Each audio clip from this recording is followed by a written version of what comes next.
pressing questions, very simple questions. It's designed like a informal interaction, and but it is a structured research and scientific research I'm aiming to do. Okay. Okay, we are live now, just that you know. And let me just share the link to our previous speakers so that they can. Mostly people are looking through the YouTube nowadays. So,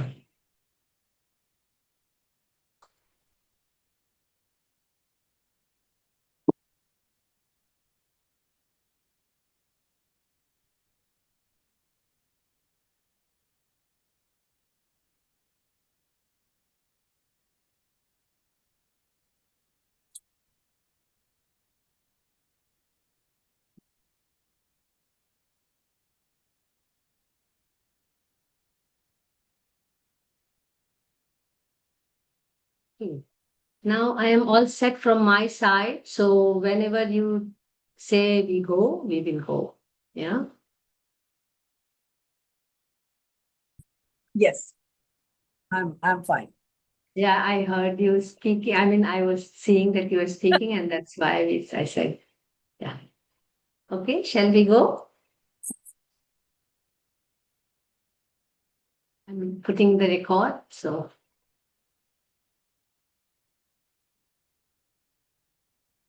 warm greetings. Welcome to another session of Women in Architecture. The idea of women in architecture is kind of a research which we are trying to do at Environmental Design Consultants, which has its philanthropic work through Eco Development Research Cell, a not for profit initiative. The discussion on women in architecture is about understanding the nuances of being women in the profession, and it is placed in the larger purview of being in the diverse fields of the built environment for women who started their career with architecture education. This is Mansi Balbhargav from the House of EDC and the host for the discussion and also the researcher in this study. We are glad to take up this study with women engaging in practice and pedagogy of the built environment. The aim is to celebrate the presence and participation of women in shaping the built environment. The objectives are to learn, document, and disseminate their biographical journey, who chose to practice research, education, arts, activism, and mix of many of these in a multi and transdisciplinary approach to chart the career path. Through the study, we wish to acknowledge and appreciate their contribution in the profession, but at the same time, bring forth the critical points that needs to be addressed at individual, institutional, and collective levels as what makes or breaks or tweaks the career of women architects in the country. The study allows to implicitly understand how women maneuver their lives to find their purpose of being in the profession. And explicitly, it is to build role models for the current and future generation of not only women, but everyone in the society. It's a call for action to realize the need for an equitable profession in order to advance towards an equitable and sustainable built environment. A disclaimer to this study is that the presumption that the profession is heavily patriarchal, although we don't impose this idea to our guests, but as I said, it is a disclaimer or an assumption.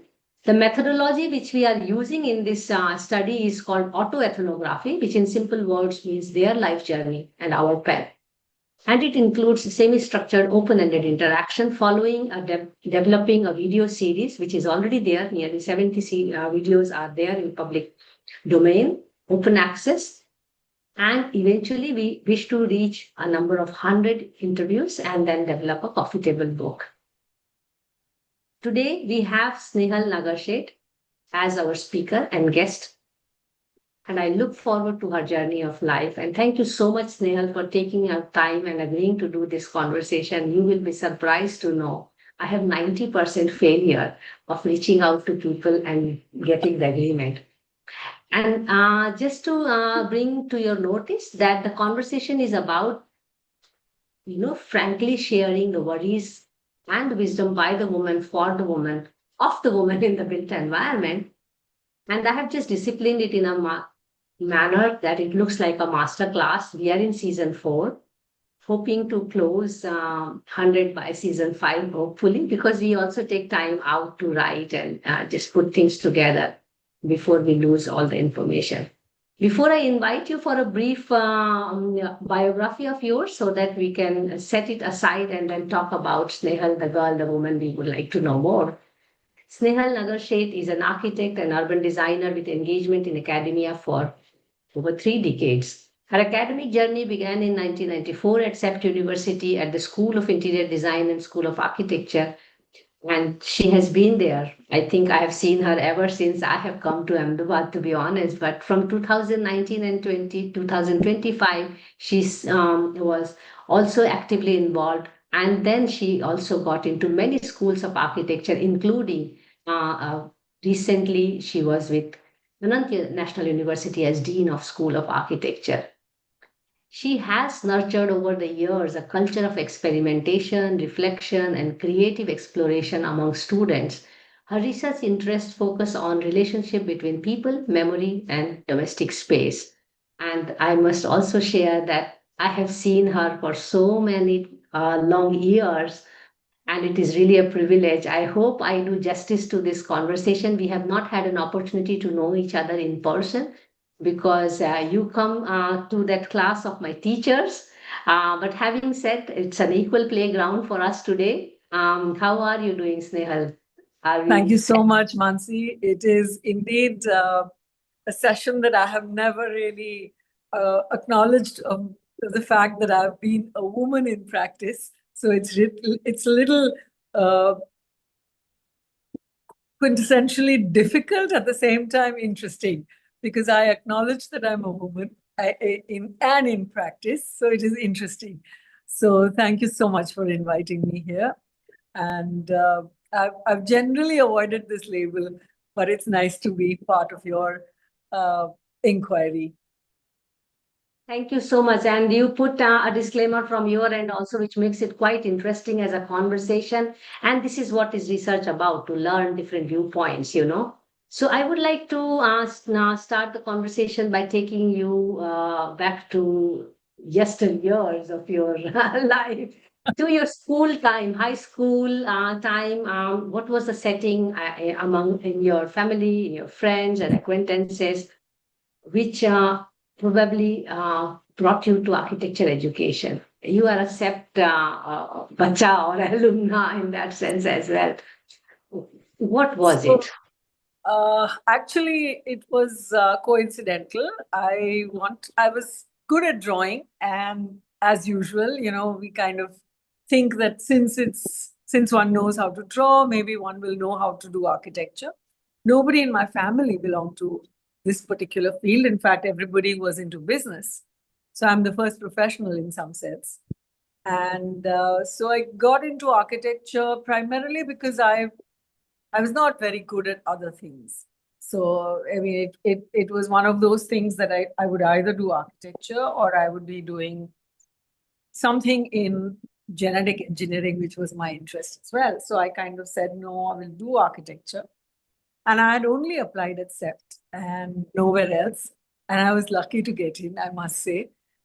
Fortunate really to kind of get It was into a big thing those days to get Yes. into SEPT.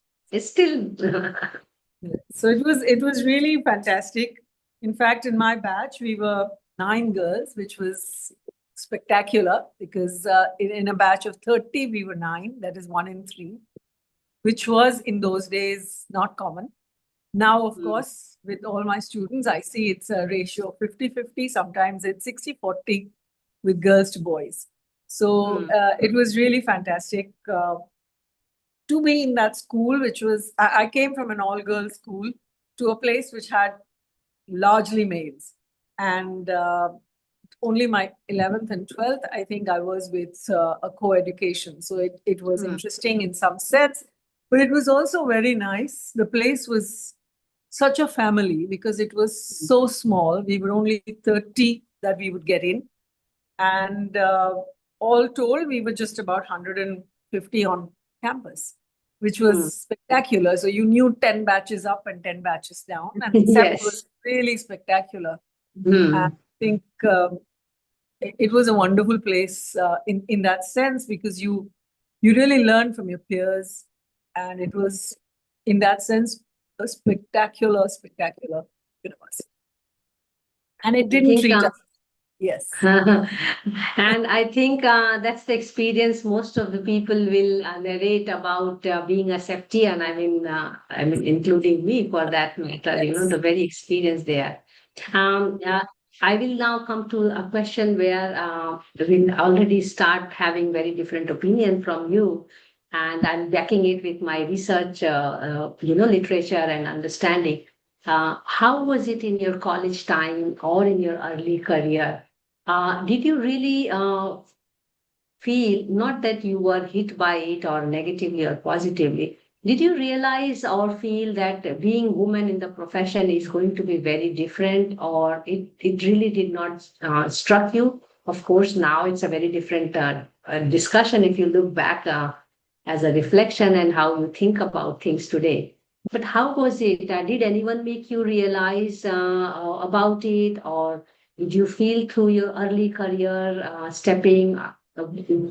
What was it? I mean, how was your early career and college days in terms of being a woman? Yes.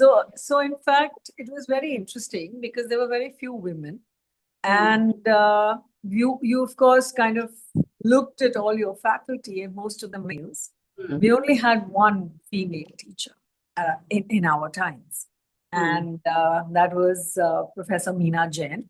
She used to Yeah. teach in my times, and Everyone's inspiration. yes, and she was somebody who we really looked up to. However, I realized that none of the faculty made you or distinguished with the idea of gender. Mm. You know, Yes. so gender was very was not something that was really talked about. It was not something that even I think we realized it. I think of in those days we were very clear that we were women, and when we used to go for some of our courses, especially when we did field studies, we would insist, because in those days they would say let there be two guys and one girl. And I remember that we had insisted because we were so many of us, and we said no, we three of us will work together. So I do remember in our first year itself, we said no, we are equal and we will do it by ourselves. It was I think somewhere within us that there was an understanding, possibly that that kind of talked about this idea of maybe we were not treated in some sense equitably, maybe by the workers on site when you went to experience site work. But at that time, maybe you were made aware, not in the school life at all, but only when you were outside. So that was, I think, some of the first inklings of understanding that there were two, there were two genders. Because in class, you really didn't care and nobody bothered. And probably in class, women outnumbered the boys. In my case, we were all first 9 toppers were women. So wow. In my class, we had equal. I mean, I studied in Bhopal, and we had equal number of boys and wow. girls. That's nice. So And you had already reached the time when women were largely into practice, which is really nice. But yes, actually, and also that was kind of a disadvantage because it did not make us realize that there is going to be a difference. And I think personally, I got to realize that difference much earlier in career, and that's where this whole idea of doing this research was creeping into my head, and then I took this shape after reading a bit, and then of course I started. This is already a 5 years old study which is going on as personally driven, not a formal research from any funder. That's So also the reason I take it easy. So I guess only subsequently, once I joined interior design, which was seen as a woman's profession. Yes. You know, it was at that time, I guess there was some kind of a feeling that am I leaving the man's world? You know, and and also I realized that once started wearing, in school we used to wear, at school as in SEPT, we used to wear saris. I used to go on my sites with saris. Sometimes it helped because, suddenly you aged. Because when you Yes. start And practicing. you draw respect. Yes. So it These helped. are unfortunate ways, but Yes, it yes. matters. It does matter. But I mean, I didn't realize it while I was doing it because I think I did it instinctively. And because I was practicing with another woman. So we both were women in practice. So there was no way in which we felt, the presence or absence of men. So and in that sense, there wasn't a kind of a friction that talked about the idea of a man and a woman in practice, which probably kind of brings this issue maybe to the fore, more so when you have a couple who's a man and a woman working together. But because we were both women, I think it didn't really materialize very, very clearly.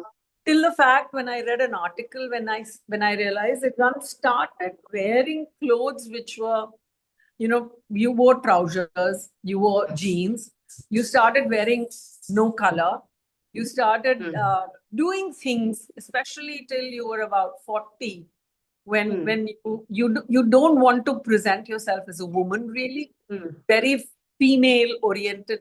You didn't want to. On site, you would wear clothes which were a sari or something because you knew that the workers respected you because of that. So it was an interesting thing that happened instinctively, not with an idea of knowledge of it. It was subsequently that I realized that, oh, this is what is happening. I used to have long hair. I would have a bindi. Yeah. And, I in that sense, I was, and then as I shed my hair, this thing, you kind of become ambiguous in terms of sex. And sometimes they even call me Kaka now. So it's very interesting. I have to wear earrings, otherwise they don't even think I'm a man. I'm a woman. So in that sense, it's very different. But I did realize, especially when I took up the position of power, as in the team, that you realize that you were entering into a man's world. Because most of the senior people, especially the trustees and everybody, largely were males. So at that time, you kind of become aware of the fact that you are a woman. And that's when I really faced the difference, because all through I did not. I also worked at SEPT, where my head was a lady, Krishna Ben, who was heading. Yes, Krishna Ben turned the interior design school for decades.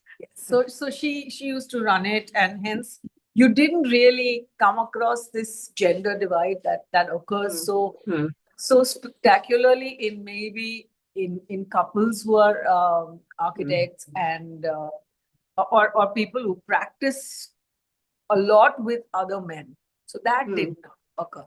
And because we were first generation architects, I don't think we had a lot of a lot of consultants. So that kind of made it simpler for us, because we were first generation architects. We used to take it on and we would say we'll do it, and we would just do it ourselves, not realizing that many times we would be actually even doing the engineer's work and taking up those roles. But I think we were pretty naive. I think in some sense, when I look back, I'm pretty unaware of the fact that we were women, and we were not really trying to, today's girls, when I see, they're very aware of the fact that they're a woman in practice. And that I don't think we ever kind of encountered in both of me and my partner, Falguni Desai. Neither of us really kind of talked about it or even discussed it. So I think in that sense, we were fortunate that we were both women, and we somewhere didn't want to talk about it as, as a gendered perspective. We wanted to talk about it as young architects, first generation architects. So those were things that we were facing, not the fact that we were women so much. But the fact that we were first generation architects, that we were, you know, uh, not really aware of many of the things that architectural practice would focus on, and we were young. Subsequently, I moved to academics, which kind of brought in a very different flavor in my understanding. Though I was one of the first, besides Krishnaben, I was the only woman teaching there who was also practicing. And I think at some level, my practice was also challenging some of the norms. I mean, I was fortunate that I did not have to work for somebody. Really. Yes. And I think somewhere I had made the choice that we will work by ourselves. It wasn't a very successful practice in the sense of making money, but I think we were very happy in what we were doing. And we were exploring boundaries, we were pushing boundaries, both in design and in techniques, in terms of what we believed in and what we were doing. Because our first house itself was looking at reuse. So we had gone to Alang and bought material from there and came back. And that was way back in 1989. And Wow. our first house, we said we will not use any concrete. And we kind of were lucky to find this client who kind of allowed us to do that. And we did the work. And I think it was really good fun doing work which allowed us the liberty to kind of, in some sense, push boundaries of architecture and sort of expression that we were trying. So I think there, I think I was fortunate. I would think that I must say I was fortunate. My parents were really very, very helpful. So actually, when I'm doing these conversations, I am also very much aware that I am actually reaching out to all of you with a bias that we are the privileged lot. Not only by education, but also the kind of career we could make out of choices. And as you very well put, you were happy, the level of content we could create in the space, in the profession, and the meaningfulness about our own contribution. That way, we are definitely privileged. And you actually posed few points, which are also my forthcoming questions as well. So I will take them one by one. And often, women, again, unknowingly, like we are unknowingly, taking steps to establish ourselves. Just wearing sari is one of the example, but unknowingly, again, we tend to carry the superwoman syndrome, as I call it, with putting our personal life, professional life, passion together and try to do best in all.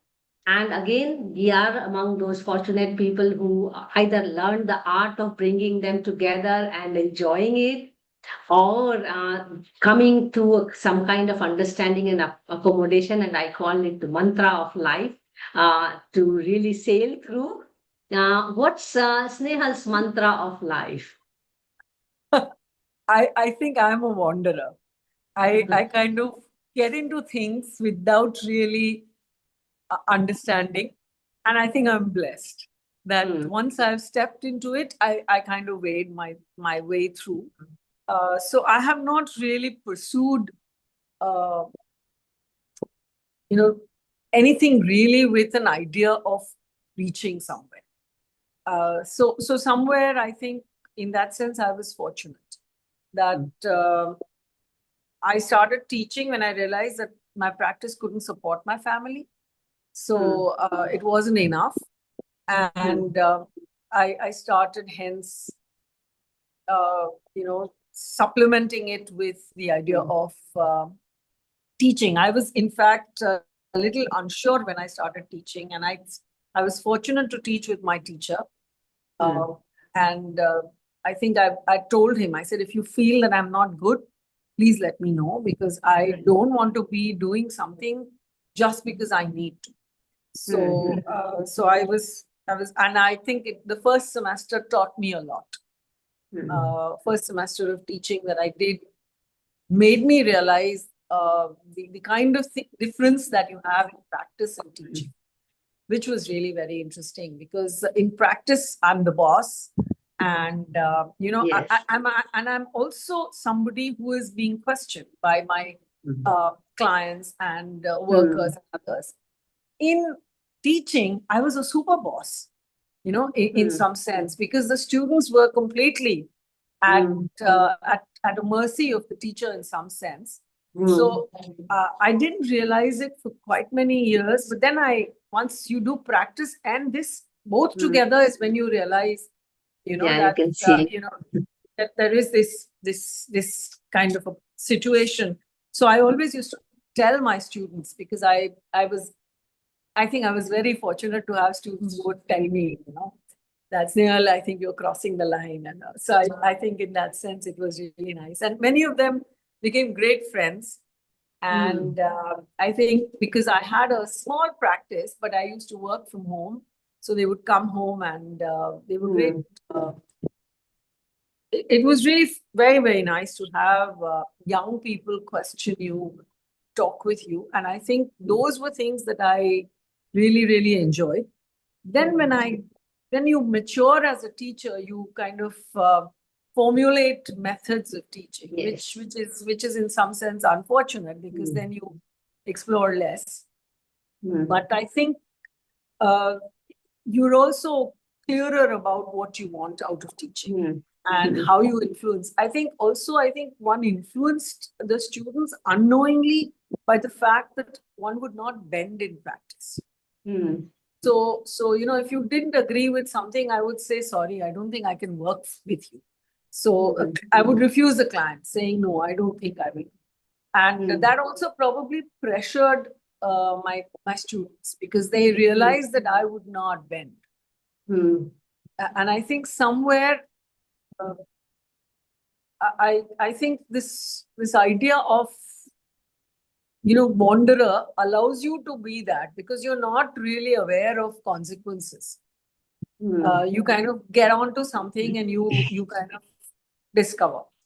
So there were times when we would have to really struggle and have a real tight budget at home, and there were times when we would have plenty. So that is how it kind of progressed. So it was interesting in some sense.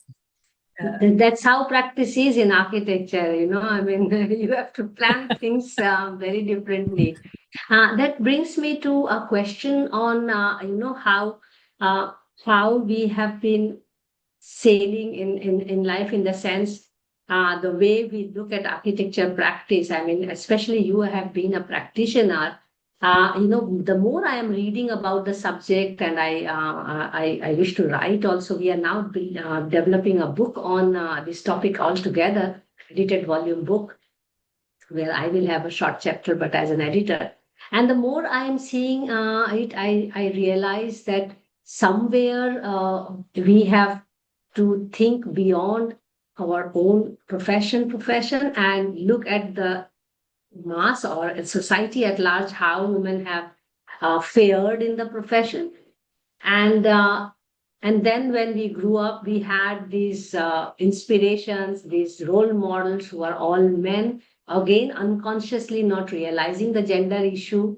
I like to know from you, where do women fall short of becoming famous in the sense that we have role models? I mean, I will say this, and again, I try to defend my questions every time I'm asking these. When I grew up, I really looked up to DD Contractor, and my vocabulary of famous woman architect would full stop at DD Contractor because I never liked Zaha Hadid's work. Because again, the question for me was more than women in architecture, but more about masculinity and femininity in architecture. And more I read, I find that many women at our time, I mean, I'm considering myself as a second generation, if you are first generation, we had a tendency to follow our role models and indirectly get into the shoes of masculinity in architecture. do you also feel like that? And a very simple reason for, again, I would like to give from your experience and your biography, that the society is very conveniently endorsing women as interior designers and still struggling to accept women as urban designers, architects, and planners in practice. What's your take on it? I do agree that we kind of unknowingly get into this masculine world and actually start modeling ourselves in that Yes. So fashion. successful women are masculine to some extent. So you start smoking to get acceptance somewhere, and I've seen a lot of that Start happen. talking cricket, automobile, a very simple, unknown gestures, you know. There is a certain sense of losing out the gender situation. So you kind of lose your femininity, or at least you don't acknowledge it. At least while you're in practice, and you wish to be strong.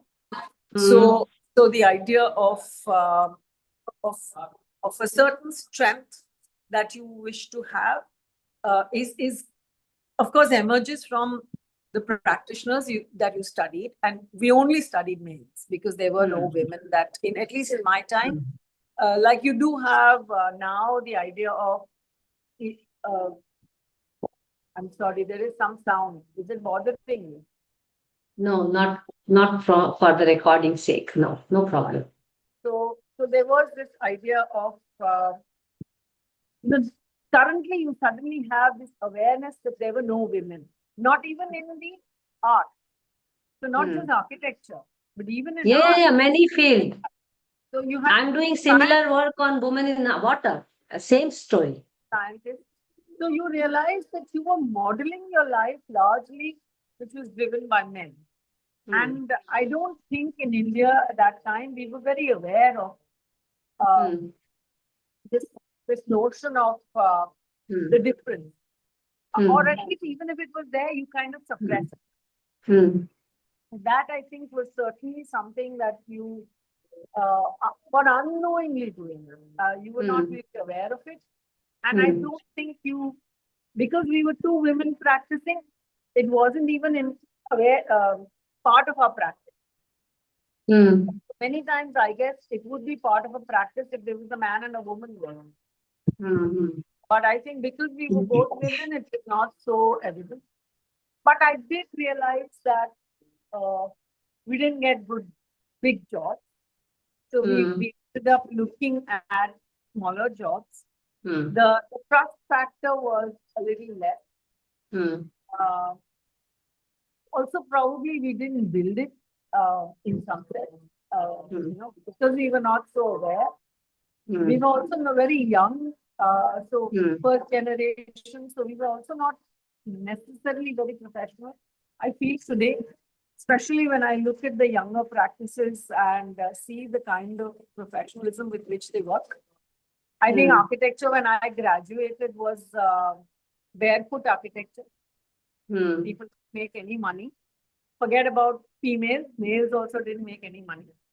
So it was not seen as a profession that made money in anything. So you were fine with whatever you made, and you said, okay, Yes. That's how we are going to be. Slippers and Jola, that is going to be our life. So somewhere I think that kind of was a precursor in the manner in which we were taught, we were kind of trained to think about architecture. So there, I think there was a certain sense of difference, possibly that I see today's world. Like, I mean, they're all very clear about where they're going to be going when they join, which was not the case for us because we knew we were not going anywhere. Not many were going anywhere in any case. So I don't think we even aspired that we will go somewhere. So I think that possibly was a difference. Also because we were not aware. Though I think one of my batchmates had gone to work with Minute De Silva. Wow. So we were aware that there was a woman in practice in Sri Lanka. And I think that was the first time that we kind of realized, oh my God, there was this lady who was in practice. And then we had, I think, with Korea, there was this lady who would come. When they did the exhibition, that was another time when we saw this woman architect really becoming somebody, like coming out and talking about things. Though she was very, very womanly, I must say. She would wear a sari, a very big bindi, and talking about Indianness and India and all those things, which in our times, maybe we didn't talk about Indianness or India. One was talking about what was functional, what was not functional, what was, and I think at CEPT you get modeled towards the idea of modernity very quickly. So you don't even realize that you are becoming modernist, and a modernist idea is largely male driven. That's true.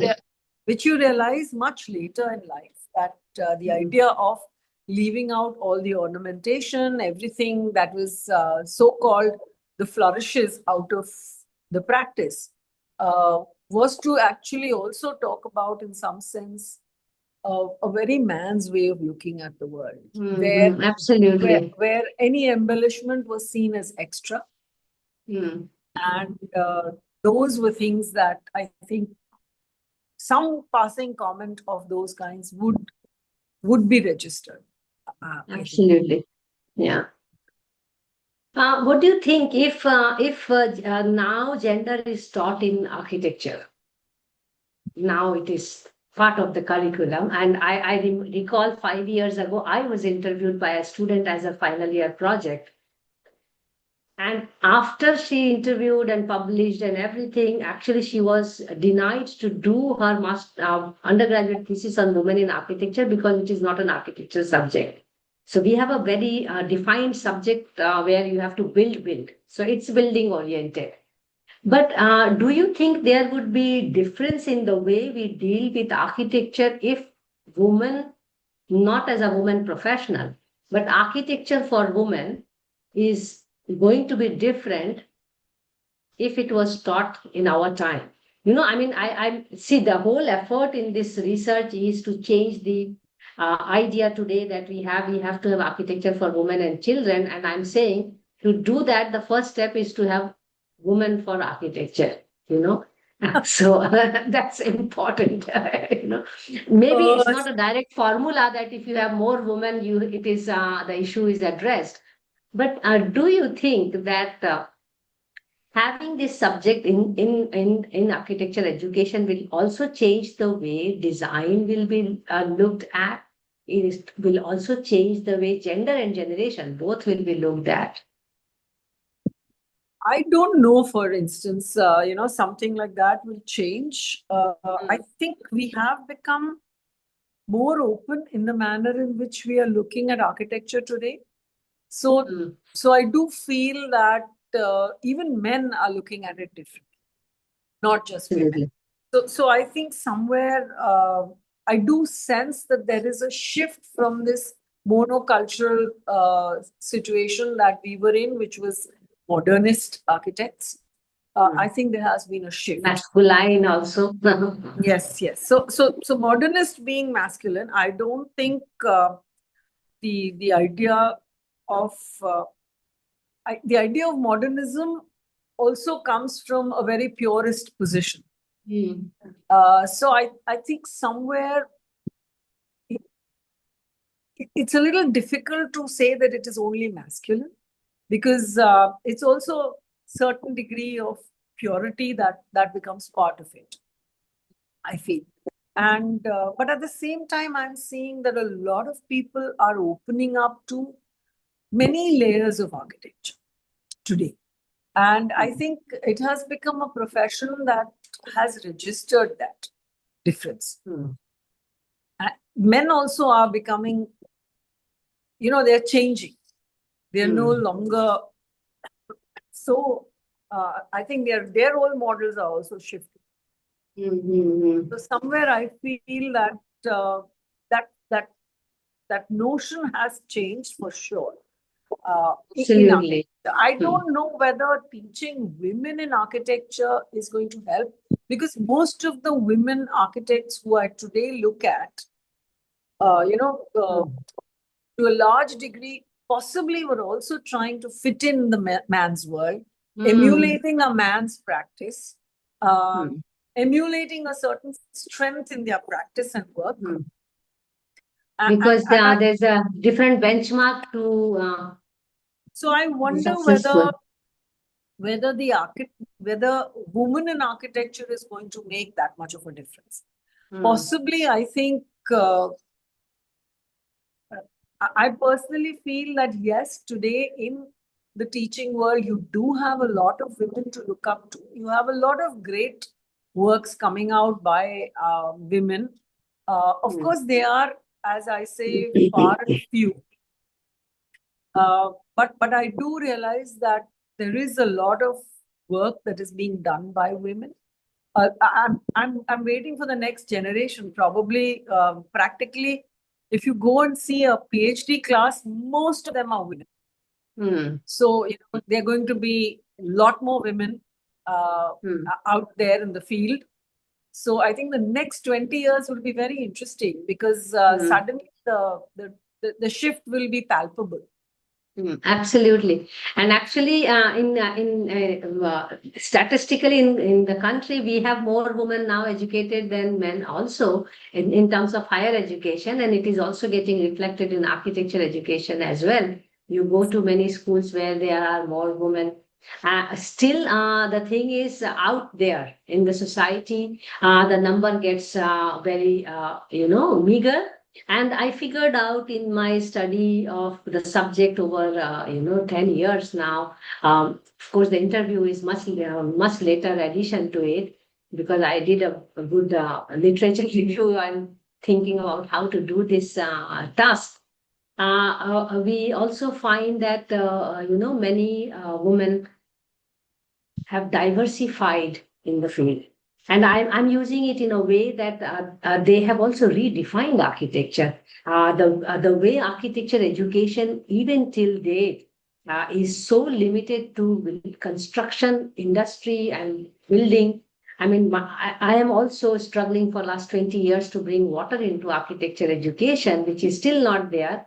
At least water as a building material, if not water as an ecosystem or infrastructure. I mean, you cannot make a single building without water, but it is not taught in the second year of building materials. Just to give an example. So when I am listening to all of you in the last 70 interactions and reading, I realize many women who chose to diversify or, expand the scope of architecture are also falling out of the so-called architects, for example.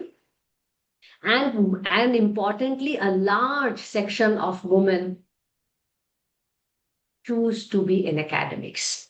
And they also are kind of excluded in counting successful women. This is something very, logical way of analyzing what I get from the data. Having said that, I still miss having many role models. And so 5 years ago, when I looked at the data, even for women leadership, let's say in academics, there were not even 10% women who are heading the institutions. So we never had Council of Architecture led by women so far. Institute of Town Planners led by women so far, so on and so forth. And I kind of cannot escape from not linking with the fact that there are not many women famous architects. I mean, I think they are interlinked. I agree. And whatever we have been talking so far, I would still like to dig this question further with you. What do you think is the reason why women are not in the top chart of women architects? I mean, in the list of profession. And this gets still murkier when I look at many majority male famous architects, or who are famous both by work and by money, big names, big offices. Their counterpart, who is an unknown, invisible person, is also from the same profession, same qualification and sometimes even more qualified, and probably running the whole show, and still the identity issue, the money issue, the fame issue is unfair to them. What's your take on this? I mean, that is how I am seeing why we don't see many women, despite that there are women there. I think largely it is, if I read correctly, it's a societal problem. Mm. Both ways, that the fact that the woman even accepts it. Mm. And also the man very nonchalantly takes that lead. It's normalized Yes, it's a normal, and it's not just in India. It's all over. everywhere. Yeah, yeah. Everywhere. I mean, And this is an issue everywhere. is an issue, and it is a social issue. It is Mm. not so much, and I think it's driven into society for such a long time that Mm. in partnerships which are where the woman says something, she's seen as aggressive. Mm. So generally, I think societally it is the norm, and it becomes a normative position to kind of take the second position, so to say. Mm. In practices, you do have people, together, working together, but it is generally allocated towards the male. The practice will be seen from the perspective of the male. Mm. And I don't think it is a problem just in architecture, sorry, but I think it is everywhere. It's in many fields. As I said, I It's in am many doing fields. the similar I see learning from Women in sometimes, Water. yeah, it is there in almost all fields. And that is why I felt that in architecture, when it was seen as women in architecture, I kind of did not kind of accept it so much so, because I felt that it was pan profession, kind of a situation. And I do believe that amongst them, you do have some who kind of shine more from a societal perspective again. Like you do have Mm. Indira Gandhi in a country who Mm. kind of was head. Mm. You would not generally expect that. Mm. But I think these are minorities which come out Mm. of social positions Mm. because of a certain leaning that kind of allowed her to take on that mandate. She gets it. Mm. Otherwise, I don't think it is. It kind of percolates. Mm. So much so to say that it is here, but I have seen this elsewhere as well. I have seen it in France. I've seen it in Switzerland. Yeah, everywhere. It's I mean, almost even all literature over. tells it. Mm. So it is there everywhere, and I think in practices, especially when you have a couple practicing, the male like takes the lead largely. And that is something that I think is an extremely societal problem, nothing to do with Mm. architecture. I don't think it has anything to do with architecture. Yeah, But I I mean, also feel that somewhere, because the man is supposed to be responsible, mm. uh, he takes more risks. And the more risks that you take, more responsibility that you take, you feel it is yours. Mm. You know, so somewhere that imbalance, which is societal, kind of emerges in architecture as well, and in practice as well. When they have two separate practices, it is fine. But even then, I feel that the male kind of reaches out to larger projects, more public projects, more larger scale projects, more number of projects. And by the sheer more in everything, they seem to supersede in practice as much as in other things. Not so much in academics, because I think there I'm seeing more and more the trend of the woman taking Yes. over. And somewhere I also feel that it is almost seen as though it is a woman's place because it's not on the Yeah, site, it's it's not on this. absolutely. It's So- also in schools. You see more women teachers, and So- women may use certain reasons to, to reside there. So But there I don't know whether I feel very happy about it or not, but Mm. I'm waiting for a change that might be seen maybe next 20 years down the line. Because I think just like we were taught by a lot of men, maybe there will be this difference that the women will be taught by a lot Absolutely. of women. So it'll be interesting. But I do see that building construction largely is not taught by women. Mm. And I find that a little It's like, sad. yeah, Yes, because I I do know what you feel mean. that. It's like the hardscape and softscape of architecture. So I think when I started teaching at Anant after 1 year of teaching, I said, okay, I'm going to teach building construction because I think what y'all are doing is what we did in school. So we need to relook at this whole idea of building construction, and I teach building construction. Just to also, it is seen as not the important part in architecture.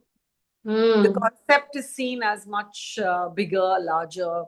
While Yes. construction is Building seen to be material, construction, they take the It's- backstage, which is unfortunate. which is unfortunate. So I think even there, it has got nothing to do with the male and this, but it is also somewhere seen as one which is seen as the more intellectual and more aspirational, while the other which is subservient to that aspiration that you want. So I think it's in that sense, yeah, it is also, it drives home a certain rationality and a certain understanding, which is unfortunate that I think and sometimes you have, unfortunately, women who are teaching building construction, teaching it like a book, like a book knowledge.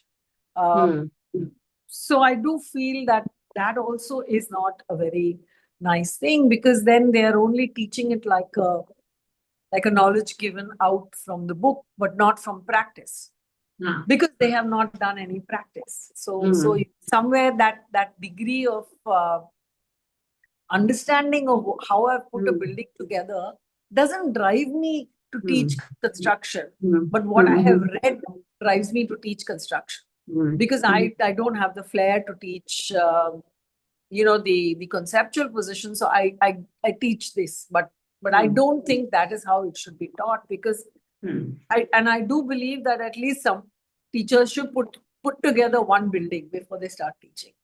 Absolutely. I think that Just should be. one building is good, but at least one, because then there is an understanding of what all goes into the building. So currently I'm seeing this whole new generation who have not done any practice moving into teaching, which I think is a bigger detrimental Very risk. to the idea of architecture. And I think probably we will see, and at some level it might impact how architecture is seen, because if you have less and less knowledge of the field or of the field, then I think it will showcase in a manner in which we are seen in as a profession also. I missed a question in the beginning because you had some interesting points. I was trying to elaborate them now. And I would like to ask a question about what do you think for women to have partner from the same profession and partner not from the same profession? Does it really shape or bring women to that leadership, or utilizing her full potential? Do you see, not only from your experience, but also from your acquaintances? We touched upon it very briefly, but because it's part of also discussion, and this discussion comes very stronger, and this is a point I must also share with you why I was convinced to take up this study more seriously than thinking as a youth.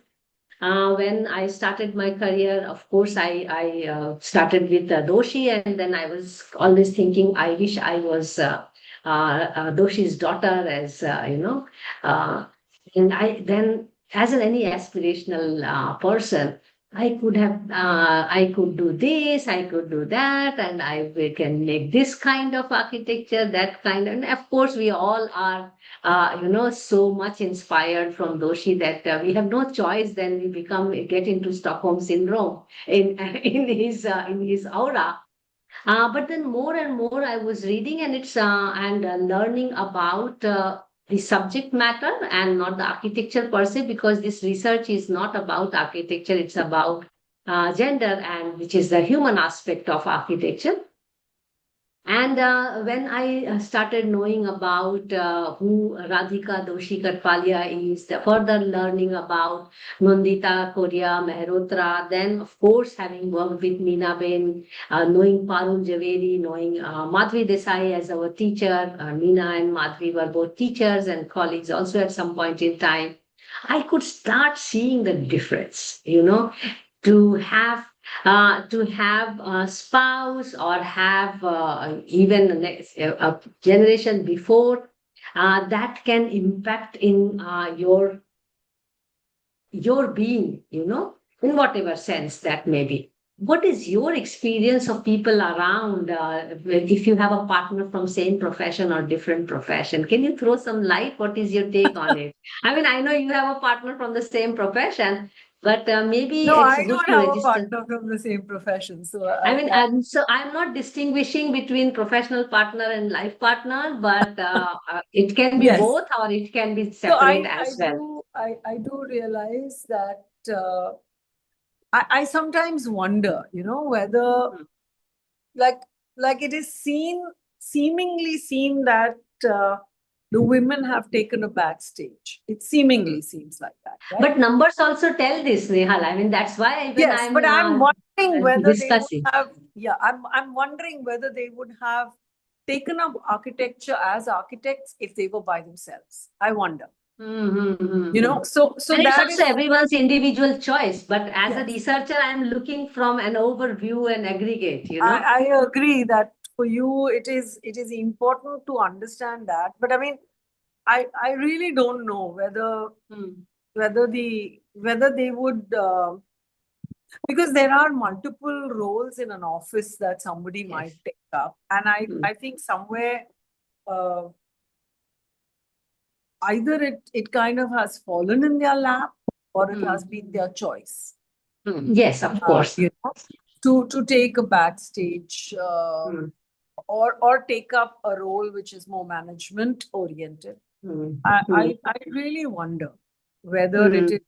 it is emerging from the fact that they have, because you do have young practices now where the women and the man forges them together. So you do have young practices which are doing that. And I see that there is, in that sense, there is no lead position or, so I'm seeing a new kind of Yes. a cultural position that women are coming from and taking up that position and going forth, So I wonder, that's why when I say that I don't know, whether they, why did they take up this position at all? Yes, And of course. when they are kind of taking that position, did they have a choice? Did they not have a choice? Was it something that, because it's very I mean, if you see Namita and Satnam's this thing, Yes. she's equally known, Yes. and she's senior. She would have been 70, 75 probably by now. So it's not as though it was not done. Yes. So somewhere I do feel that the responsibility is also yours. Yes, absolutely. And it's an individual's Yes. decision. We cannot. Because even if you take this other lady, Revati Kamath, and Yes. her husband, Revati was a very powerful woman who actually practiced and did work, and her husband or her partner was an architect. Satnam and her, again, he was an architect. So I wonder, whether or not it was something that is emerging out of personalities, or is it emerging out of the fact that they were same same profession partners, and they've taken a second position or have taken a role which they felt was more comfortable to themselves also. So one wonders those kinds of things, you Yeah, know, that every case will be case based. yes, it might, and the kind of compromises or adjustments that people have done, we really don't know whether they are Absolutely. adjustments that have come from the fact that they are more comfortable doing that kind of a role, be it be it architecture or be it the other one. So there, I feel that it could be that like if you take in the case of me and Falguni is far more rational than I am. And she has struggled and remained in the practice, and I really appreciate her for doing that, while I kind of moved into academics and practice, and I'm doing very little amount of practice really, while she's actually taking it in More into prep. yes. So like with two women, we've taken different paths. So I sometimes think that it is possible that they would have probably, worked in somebody's office also. I don't know. That's You know, true. That's true. So I wonder whether it is the partners or whether it is personal. It's very choice. individual case-based situation. I That have brings a- me. Yes. Go ahead, please. No, tell me. So I was just saying that's why I sometimes wonder whether, same profession or other, potentially other professions would have given them a better space, or maybe would have marginalized them completely. I don't know. So Yeah. I wonder, you know. Yeah, I am also unaware, and this is kind of a discussion we are getting into. That brings me to the penultimate question.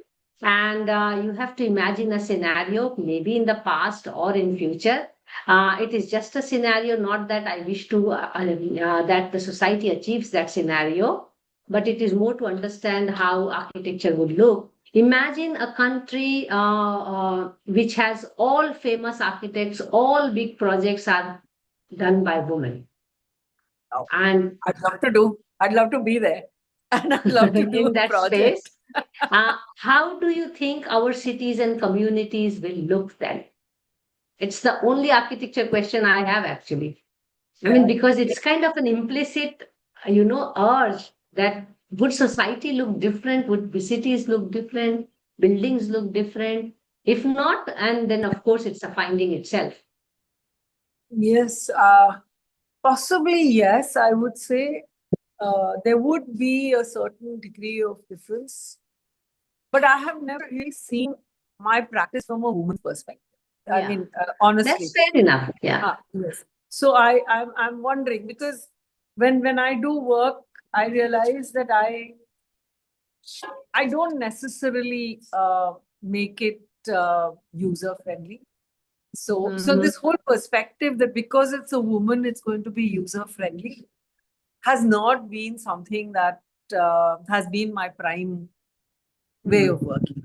I've seen many men better at it than I am.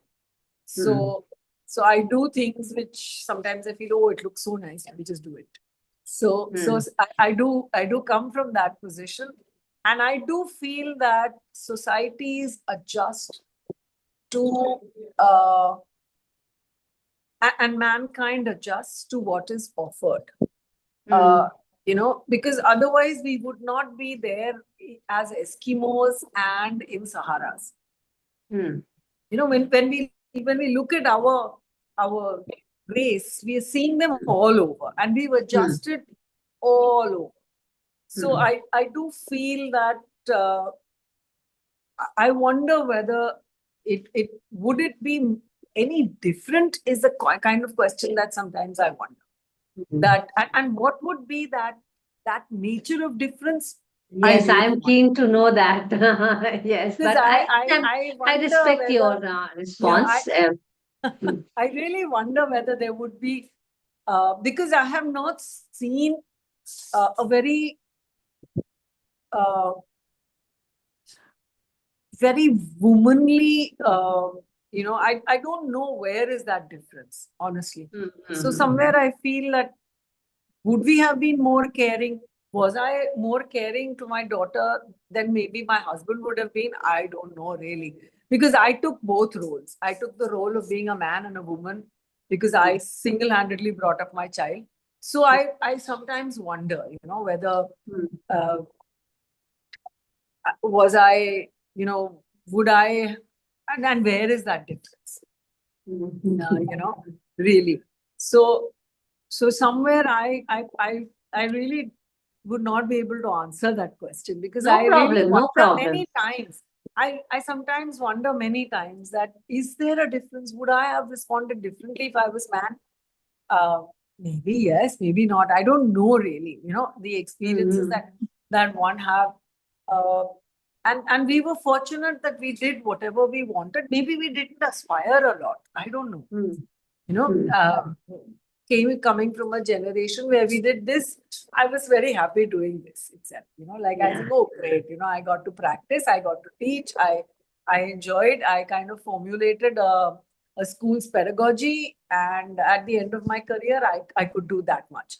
Yes, Mm, I could have done much better in so many different ways, but I wonder whether it was a male-driven thing, or it was a chance-driven thing, or it was a thing that I was not cut out in that way, and that's why I didn't mm, do. I don't know whether mm, it was man or woman kind of mm, a mm. that kind of Absolutely. role. Yeah. So Yeah. that is something that I wonder, because I think I've had very candid discussions with my dad, Mm, which many men don't have. mm, Extremely, like if I've not agreed with him, I have told him that I don't agree mm, with him, and mm, I don't agree with you, and I have told him things that maybe not many people would have told mm, anybody. But mm, I have done that, and I believe I would have done that as a man and as a woman. I mm, don't mm, think that there is a difference in that in mm, that mm, sense. So I mm, feel in that particular situation, I'm not so aware that I was a female.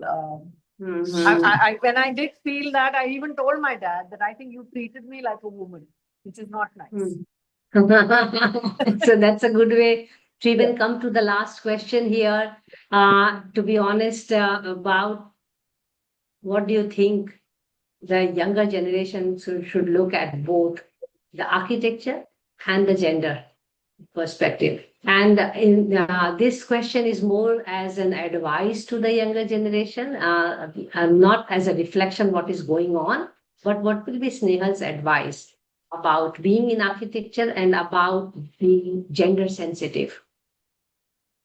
I do feel that the gender sensitivity today is much more. Uh, in the sense that awareness is much more.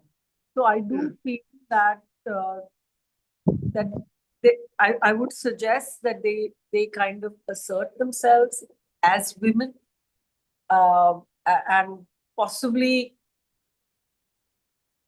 take on the role both of technical as well as conceptual architecture, not to relegate yourself in just mm, conceptual or technical, because mm, architecture is a comprehensive kind of a profession. And I think if both the things kind of work together, it will be mm, good. At the same time, I feel that architecture itself is losing out. So I would suggest that they also do turnkey work, actually mm, build. Because otherwise, the idea of building is escaping from architects. And I think we are losing out a large role in society where actually money is made, mm, where mm, actually you have the chance to actually build and do your design the way you want to. So I feel that you need to change the profession and not just be consultants, but to kind of deal with it as a complete package, because that is going to be the next way forward for people who are doing and can do architecture. Otherwise, they might just become people who will be driving, you know, strange needs of society. Because here we have the advantage of changing the needs of society. And if to collaborative practice, I think that's the way forward. Because that way you gain a certain degree of strength by being many more. So maybe dealing with larger projects, which otherwise builders take up and do. So I feel that somewhere that possibly will be something that you bring in many strengths together to help architecture. Because architecture itself, to my mind, is losing its position. Yes, because, it is. She because of has serious changes. deficiency in the profession. So I think a collaborative practice, if you put together and work towards everybody's strength, you might actually be able to pitch in the world at much better practice. Yeah, that brings a closure to questions from my end. I hope it was not too tough for you, but it is also now an opportunity that if you have any question for me regarding this research about the subject matter or anything for that matter about, you can ask now, and then I will do the vote of thanks. So I was wondering whether, something like this, the idea of finding this difference that one is looking forward to. Where do you wish to take it? Where do I wish to take this? Very good question. And I have a very simple line about it. And probably it's a kind of a belief, but not that I wish to attain it. But because I am closely looking at the feministic values and the presence of women in it, I'm not saying that all women are feministic and all men are masculine, but I strongly believe having more women in architecture may actually help having architecture for women, because in all aspect, if we have architecture for women, we are also considering, the literature tells that it is also more inclusive architecture. Then you start talking about architecture for children, architecture for senior citizen. And I feel being half of the planet as population, I feel the silence. I feel that the population is unheard, and I feel the unhearing is because of the absence of the population. So I would I mean, of course, and in the explicit research terms, we say that we are trying to make more role models through this work, but also in I am seeing that. When I'm doing an analysis of all these conversations, I'm also realizing that architecture itself is defined by these many women, and it is not confined to looking at building only as an architecture. I mean, I am practicing water for 30 years now with ecological background. So am I not architect? I mean, I've asked this question to myself many times. And the person who really inspired me is still unaware that she actually inspired me indirectly to do this research is Radhika Doshi Katpalia, because I questioned the entire year, why don't I see her in the office? When I was there. So when I started, I had a very different understanding of becoming a daughter or a wife of a famous architect to ending up a year questioning that, where am I? So I feel that the fact that women have not documented and disseminated enough about their work, then they're still far away from even conveying their voice, not only about architecture, but about the worldview, about everything going around. And that kind of, to me, is a small service I would like to do through this work. Because people who are having their own career in a very nice way, it's absolutely good, but not touching an important aspect of society, I feel is some kind of a gap. And if I can be really using hard word, it's also a disservice to the society, because then we are not allowing a future generation of that population to think it as a normal. The fact that everything which is happening is normal when it is male satisfying. Very simple, toilets.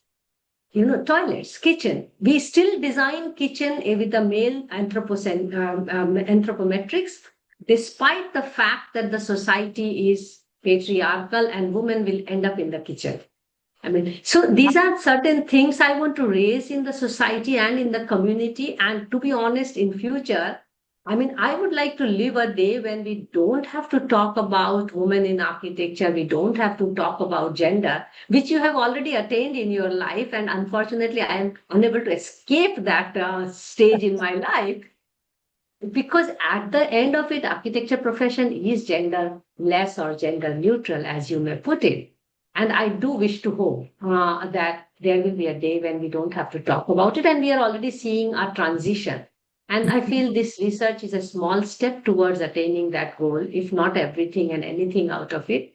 But just from our end, that we are doing our bit to contribute to bridging that gap where everything about man is normal and anything done specially for women is made like this is an architecture for women. And I had this question actually all my early career about sustainable architecture as well. Why we have to talk about that this building is sustainable and not every building should be Every day. sustainable. It's a narrative.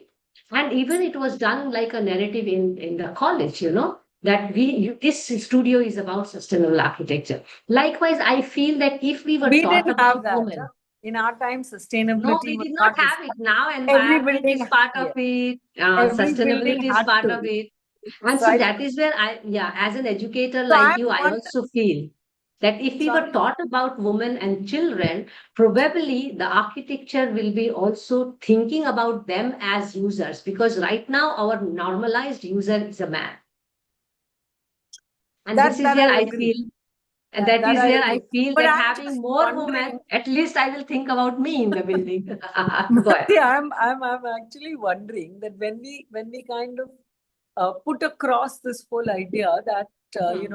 this is the architecture for women, Hmm. and I wonder whether there is that kind of a difference. Is one thing that I wonder, because in some respects, yes, toilets is one thing that I think of the most when I think of architecture for women, because that is one aspect that is felt largely, Hmm. and it's something that you address Hmm. all the time. So, Hmm. so there I do feel that is there. But I wonder whether, when we will make it so specific, will Hmm. it hence uh, remove a certain kind of sense also? Somewhere I feel I'm Hmm. wondering. So, I have so no answer to it, but it is just the antithesis I am using. because I'm just Public thinking, space, for that matter, you have no, toilets in public because space. because otherwise it might just become a tick box like sustainability. That is my fear. Absolutely. That is my Absolutely. And I only think fear. that bias, That yeah, that bias that remains in this research as well. I mean, I completely agree on that, that every research is not free of bias. And the fact that I use two strong assumptions that it is a male dominated profession, by numbers also it tells that.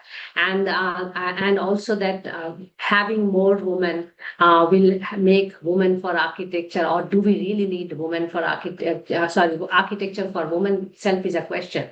But having said that, I am also very much aware that having more women may not engender the profession, let alone make architecture more equitable, as we call, for women, for children, for senior citizens. That is not proven scientifically, and I don't think even our research is going to be in a position to prove that.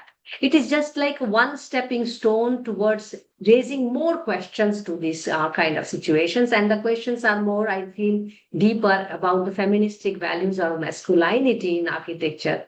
And it's a natural link we make, but it is again a bias in the research. But the more I'm interacting with enlightened people like you, I'm realizing not only the need for this kind of research, I will say, but also the deep contribution women are making in one, in engendering unknowingly or knowingly in the profession and practice, but also trying to delimit the way architecture is confined to making beautiful looking buildings, but there is much more than that. Thank you so much, Snehal, for this enlightening interaction. May you Thank you. remain inspiration, and it's really grateful to have learned. I enjoyed this conversation, and I wish you all the best for your endeavors. At Women in Architecture, we will continue with more conversations, and I shall connect with you outside this conversation to find out more women who will be willing to speak with us. Thank you so much, Snehal. Take Thank you. care. Thank you. Bye-bye. Bye.